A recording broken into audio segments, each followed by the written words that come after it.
So flex po natin yung tanim po natin na sili. So ito po ay siling Taiwan, no.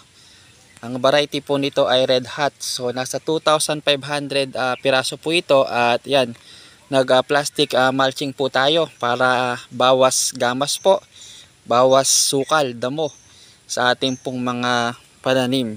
So ito po ano, nasa 3 weeks 3 weeks old po na sili mula po pagka transplant. So yan po at nagsasanga-sanga na at nanghihingi na po ito ng balag at yan po ano, meron na din pong mga bulaklak, umutay na po at yan, maganda po ang kanyang mga sanga at kanyang tubo, berdeng berde. So project po natin next week ay magbabalag po tayo ito pong ating tanim na sili dahil hindi pwedeng walang balag dahil babagsak po ito no, sa lakas po ng hangin at saka pagka po yung mga sanga ay may mga dala na po na maraming mga bunga.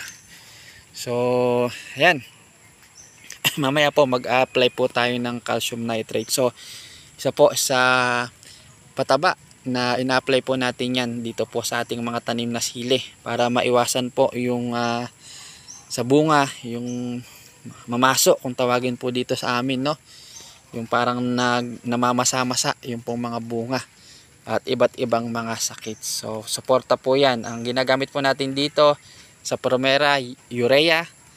Pagkatapos po ay gagamit po tayo ng complete, tapos sasalitan po natin ng calcium nitrate at nag-spray din po tayo ng iba't ibang mga insecticide, fungicide, lalo po itong sili no, medyo prone po ito sa punggus at sa sakit kapag ka po lalo ganito po na maulan. Bagamat papasok na po ang tag-araw, medyo maulan pa rin po dito sa ating area sa Laguna. So yan po ano, ganda na po ng ating pong mga tanim na sili.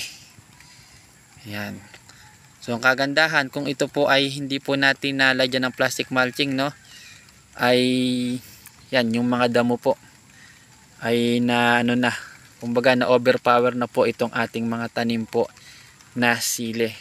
Yan po ang kagandahan kapag may plastic mulching ay talagang iwas damo po tayo. So damuhin man po yung pinakadaanan po natin, yung patubigan, okay lang po yan kasi hindi po siya malapit masyado po sa puno, pero ano rin po yan, gagamasan din natin dahil pag naman po kumapal naman yung mga damo sa kanilang pagitan, yan naman po ay magiging tirahan po ng iba't ibang mga insekto. So nauna pong itanim tong area po na ito no, kaya medyo mas malalaki po sila, then medyo late na po yung dito banda, yan hanggang dito po yan.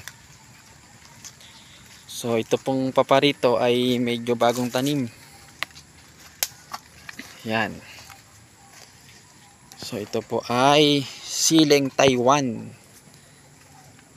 Yan, di. Kaway-kaway naman dyan, Kuya Bong.